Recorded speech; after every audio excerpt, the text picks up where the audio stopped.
Atención, atención. 3 inmuebles fueron intervenidos dentro de una misma operación en Tláhuac. 2 hombres conocidos por sus alias terminaron bajo custodia.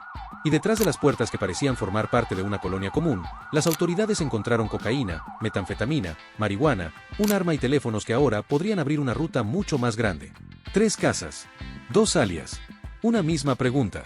¿Quién abastecía, administraba y protegía la estructura que seguía operando dentro de uno de los territorios criminales más conocidos del oriente de la Ciudad de México? El operativo ocurrió el 31 de julio en la alcaldía Tláhuac. La Secretaría de Seguridad Ciudadana, la Fiscalía Capitalina, la Secretaría de Marina y la Guardia Nacional ejecutaron 3 órdenes de cateo coordinadas. Los objetivos estaban distribuidos entre las calles Janufa, Bohemia y Nochebuena, dentro de la colonia Miguel Hidalgo. En 2 de esas direcciones fueron detenidos Mario Alberto N., alias el Minimí, y José Israel N., alias el Pitufo. Las autoridades lo señalan como posibles integrantes de una célula generadora de violencia relacionada con el cártel de Tláhuac. Pero el golpe no debe medirse solamente por los 2 hombres que aparecen en las fotografías oficiales. Debe medirse por lo que representaban las 3 puertas que quedaron selladas. Porque no eran 3 domicilios desconectados. Esa es la contradicción que cambia toda la historia. Desde afuera podían parecer viviendas distintas, ubicadas en calles distintas, con movimientos que no tenían por qué llamar la atención de quien pasaba frente a ellas. Sin embargo, cuando los agentes cruzaron los accesos y comenzaron a clasificar lo localizado, apareció un patrón. En una dirección había dosis listas para circular. En otra había varios kilogramos de marihuana. En la tercera aparecieron cocaína en piedra, cocaína en polvo, un arma corta y otro teléfono. Una casa podía servir para la venta, otra para el almacenamiento, la tercera para concentrar mercancía de mayor valor y proteger la operación. Eso explica por qué la investigación no se dirigió contra una sola puerta. Lo que sigue explica la magnitud. Tláhuac no es solamente una alcaldía marcada en el mapa de la capital. Es un territorio de barrios antiguos, zonas urbanas, canales, mercados, rutas de transporte, calles estrechas y colonias que conectan con el sur y el oriente de la ciudad. Durante el día, la rutina puede parecer idéntica a la de cualquier otra parte: vecinos que salen a trabajar, motocicletas que atraviesan avenidas, comercios que levantan cortinas, mototaxis que avanzan entre calles y familias que conocen cada esquina. Pero esa normalidad también puede convertirse en cobertura. Una vivienda no necesita tener hombres armados afuera para ser importante. Basta con que una puerta se abra a determinadas horas, que una persona reciba paquetes, que otra reparta dosis y que un teléfono coordine movimientos sin levantar la voz. En ese escenario aparecían el Minimí y el Pitufo. Mario Alberto N., de 38 años, fue identificado por las autoridades como el Minimí. José Israel N., de 48, era conocido como el Pitufo. Los nombres pueden sonar pequeños, casi caricaturescos, pero los alias dentro de una estructura no describen el tamaño del problema. Sirven para ocultar identidades, separar funciones y crear reconocimiento interno. Un alias puede aparecer en la agenda de un distribuidor, en el teléfono de un cobrador, en una conversación entre operadores o en el testimonio de una víctima. Cuando 2 alias distintos aparecen vinculados con 3 inmuebles, diferentes tipos de droga y posibles actividades de extorsión y despojo, el verdadero objetivo deja de ser una persona. El objetivo se convierte en la red que los conecta. La versión oficial es cuidadosa. Habla de una célula posiblemente relacionada con el cártel de Tláhuac. No afirma que la organización completa haya sido destruida. No presenta a los detenidos como jefes absolutos de toda la estructura. Esa diferencia importa. Significa que el operativo golpeó una capa. Una parte visible. Un segmento que podía almacenar, distribuir, cobrar o vigilar. Pero encima de esa capa todavía puede existir alguien que suministraba la mercancía. Alguien que decidía qué inmueble debía utilizarse. Alguien que elegía qué propiedad podía invadirse, qué comerciante debía recibir una amenaza y qué teléfono debía mantenerse activo. Y entonces aparece el primer elemento de la fórmula: las 3 casas. La primera dirección estaba en la calle Janufa. Ahí fue detenido el Minimí. Durante el cateo, los agentes aseguraron 95 dosis de una sustancia con características de cocaína, 100 dosis de posible metanfetamina, 100 bolsas con aparente marihuana y un teléfono celular. No era una sola droga. Eran 3 productos distintos, presentados de manera que permitía una distribución rápida. Cocaína, metanfetamina y marihuana. 3 mercados. 3 tipos de consumidores. 3 fuentes posibles de ingreso. Esa variedad sugiere una operación que no dependía de una sola sustancia y que podía adaptarse a diferentes compradores. El teléfono localizado junto a ese conjunto puede ser más importante que cualquiera de las bolsas. La droga demuestra que existía mercancía. El teléfono puede revelar de dónde llegaba, quién la recibía, quién la repartía y qué persona preguntaba por el dinero. Un dispositivo guarda llamadas, ubicaciones, fotografías, contactos, mensajes, archivos y metadatos. Puede mostrar quién estuvo en una calle determinada. Puede recuperar una conversación borrada. Puede relacionar un alias con un nombre real. Puede conectar una casa con otra. Por eso el teléfono será el primer símbolo de esta historia, pero no el principal. El símbolo principal será algo más sencillo. Una llave. Una llave parece un objeto insignificante. Cabe en un bolsillo. No llama la atención. No pesa más que unas monedas. Pero una llave decide quién entra y quién queda afuera. Abre una vivienda, un almacén o un punto de distribución. También puede representar el control sobre una propiedad. Y cuando una célula es investigada no solamente por narcomenudeo, sino también por extorsión e invasión o despojo de inmuebles, la llave cambia de significado. Ya no abre solamente una casa. Puede abrir una parte del territorio. La segunda dirección estaba en la calle Bohemia. Ahí no se reportó una detención, pero los agentes localizaron 60 envoltorios de posible cocaína y aproximadamente 3 kilogramos de marihuana. Ese resultado revela otra función. En Hanufa había dosis listas y variedad de productos. En Bohemia apareció una cantidad mayor de marihuana y más envoltorios de cocaína. La ausencia de una persona detenida dentro de ese inmueble no reduce su importancia. Al contrario, puede significar que el punto estaba destinado principalmente al almacenamiento o que quienes lo utilizaban conocían una rutina para entrar, salir y evitar permanecer demasiado tiempo. Ese fue el primer error de la célula, creer que dividir la mercancía entre varios inmuebles disminuiría el riesgo.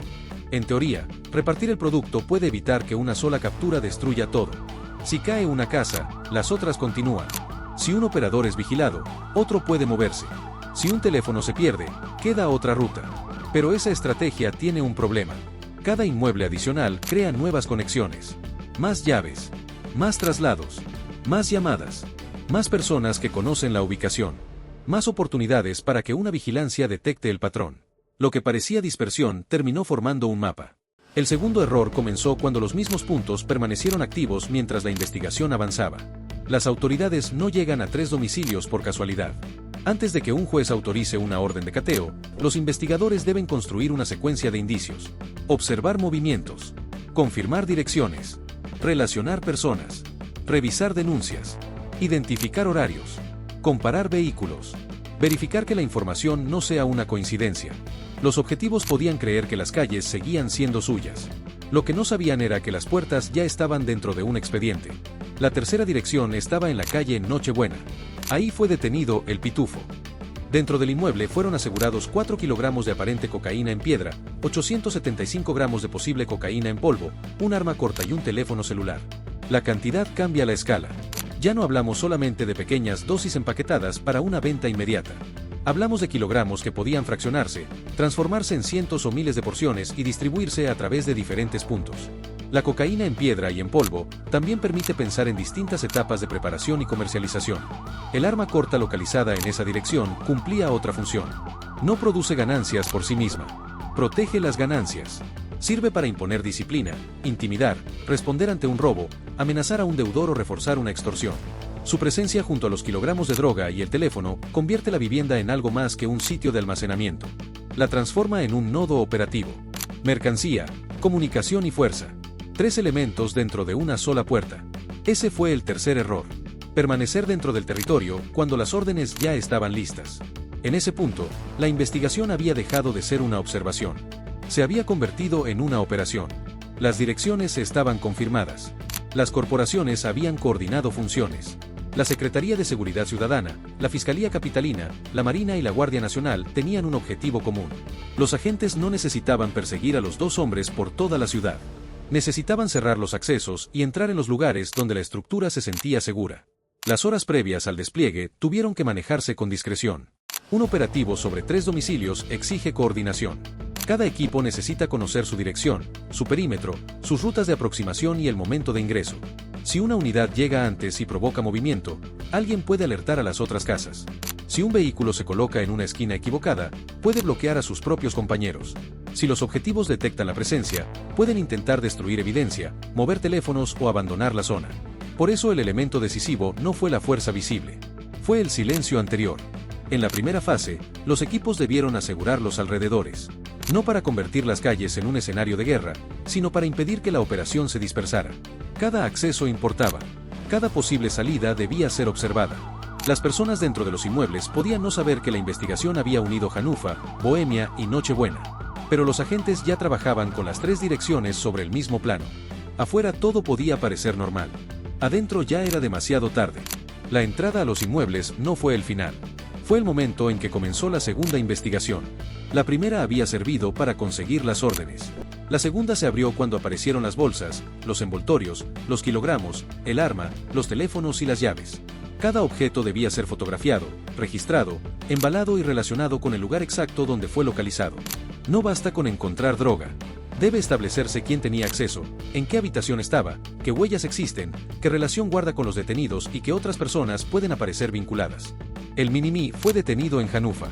El Pitufo fue detenido en Nochebuena. Bohemia quedó como la casa sin detenido, pero con mercancía.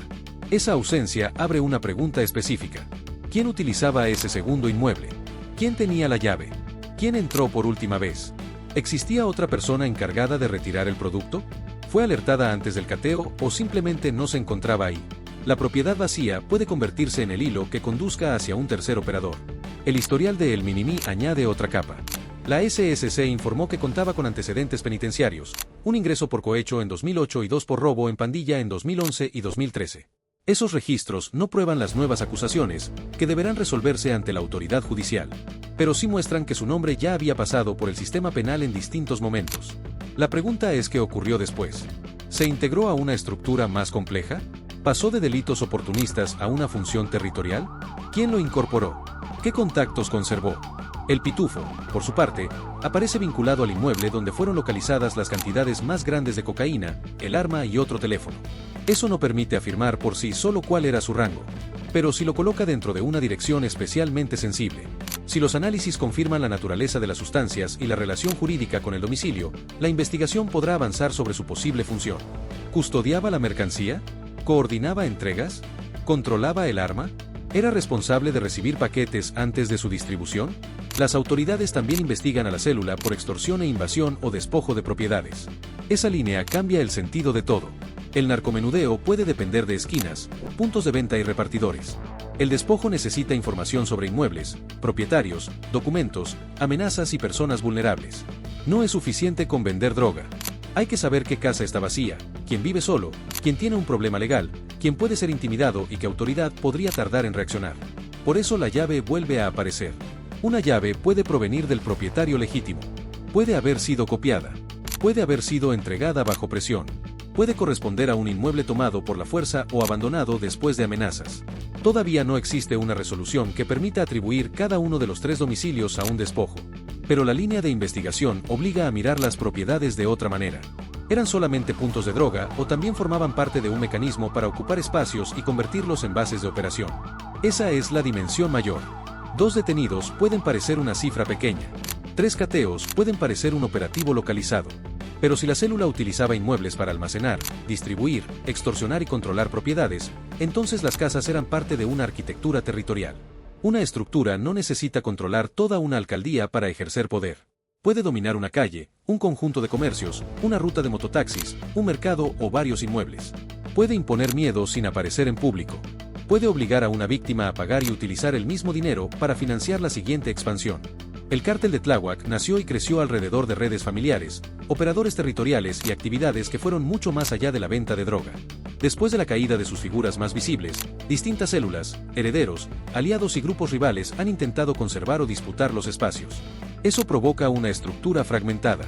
Ya no siempre existe un solo jefe capaz de controlar todo. Aparecen pequeñas células que conocen el terreno, conservan contactos y se adaptan. Esa fragmentación puede hacerlas menos poderosas, pero también más difíciles de identificar. Semanas antes de estos cateos, las autoridades habían anunciado otras capturas relacionadas con el mismo entorno criminal, entre ellas la de un hombre conocido como El Perrillas. No existe información suficiente para afirmar que El Perrillas, El Minimi y El Pitufo formaban una misma cadena de mando directa. Pero la cercanía temporal muestra una presión sostenida sobre distintas capas vinculadas con el cártel de Tláhuac. Cada captura reduce operadores. Cada inmueble sellado obliga a cambiar rutas. Cada teléfono asegurado puede exponer contactos que se creían protegidos. Eso explica el mensaje operativo.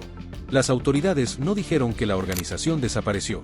Dijeron que 2 posibles integrantes de una célula fueron detenidos y que 3 inmuebles quedaron asegurados. En lenguaje estratégico, el mensaje es claro: conocemos las casas, conocemos los alias y estamos revisando los dispositivos. No estaba dirigido solamente a la prensa. Estaba dirigido a quienes todavía utilizan otras puertas.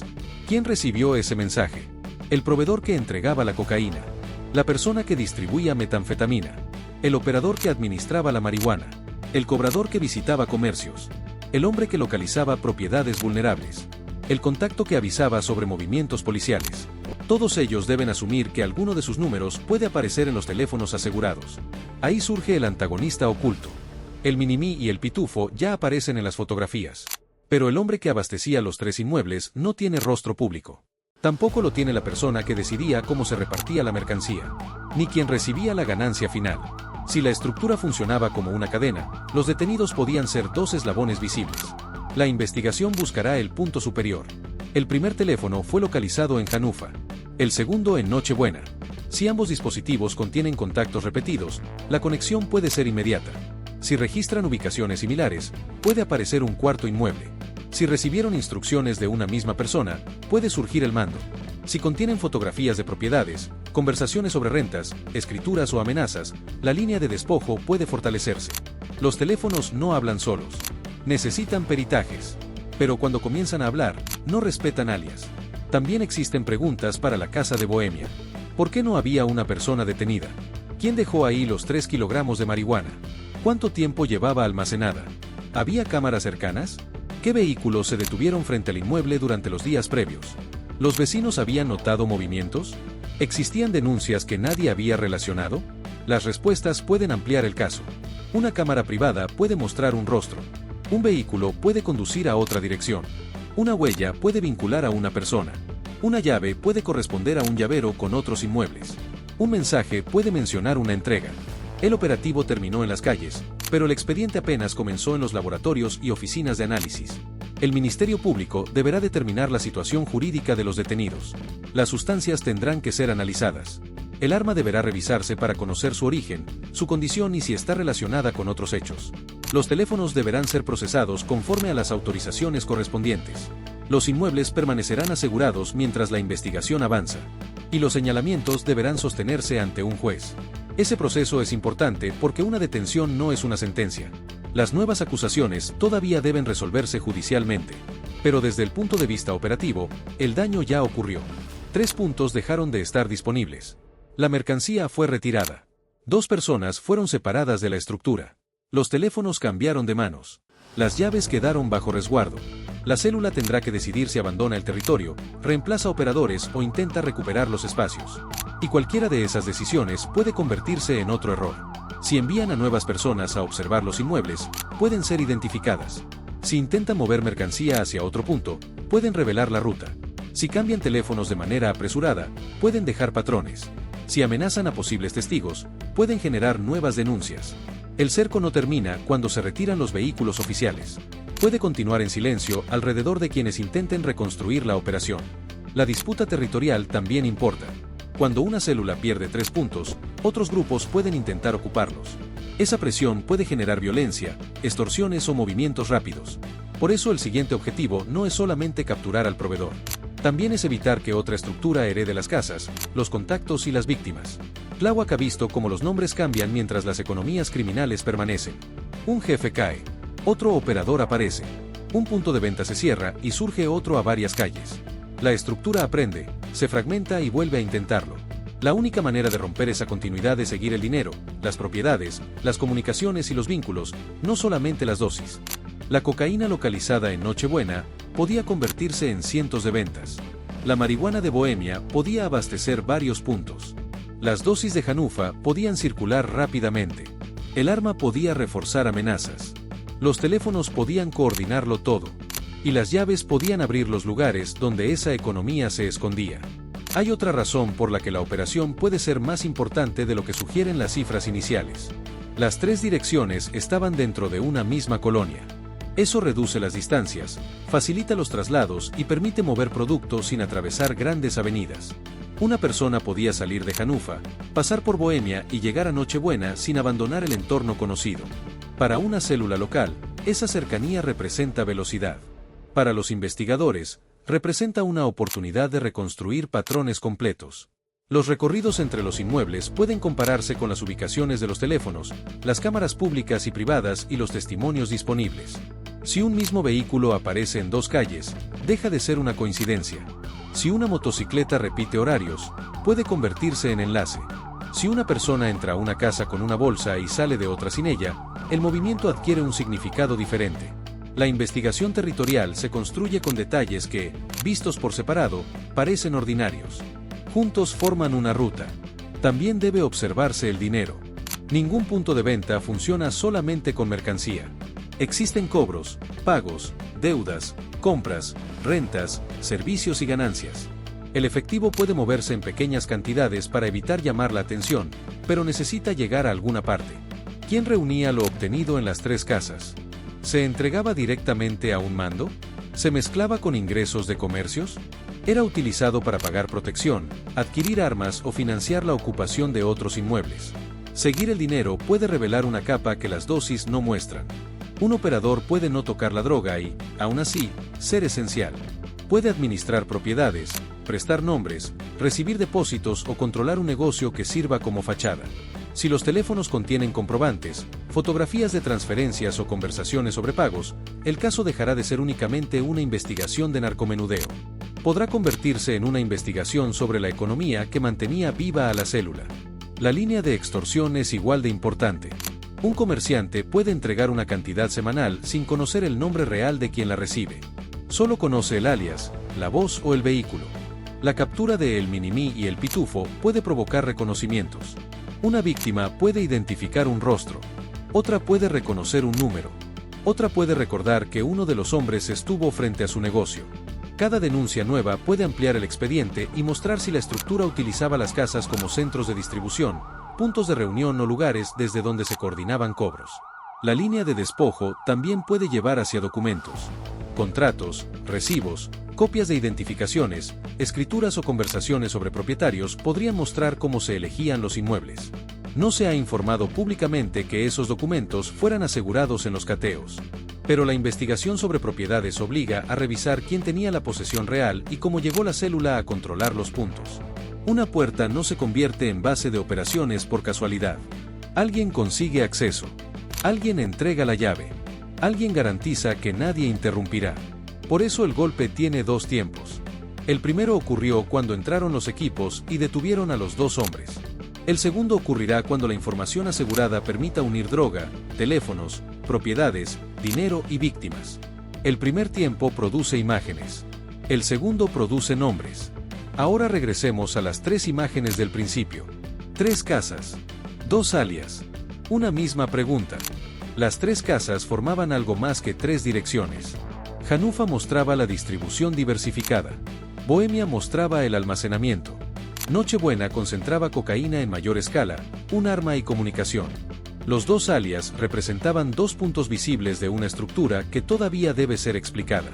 Y la pregunta permanece, ¿quién estaba por encima? El Minimí y el Pitufo fueron detenidos. Los inmuebles quedaron sellados. La droga, el arma y los teléfonos fueron asegurados. Pero el verdadero golpe puede ocurrir después, cuando los peritos extraigan los contactos, cuando los investigadores comparen las rutas y cuando las víctimas de extorsión o despojo reconozcan nombres, voces y propiedades. La llave de una casa puede parecer pequeña, pero en Tláhuac, una llave puede abrir un punto de venta, un almacén, una propiedad ocupada o una ruta hacia el mando superior. Las puertas ya fueron cerradas. Los teléfonos apenas comenzaron a hablar. Y el hombre que abastecía los tres inmuebles todavía no aparece en ninguna fotografía oficial. Dale like si llegaste hasta aquí, porque las capturas explican quién estaba dentro de las casas, pero no quién construyó la estructura. Suscríbete y activa la campana, porque este operativo no terminó con el último cateo. Comenzó con las llaves, los teléfonos y los nombres que todavía siguen ocultos.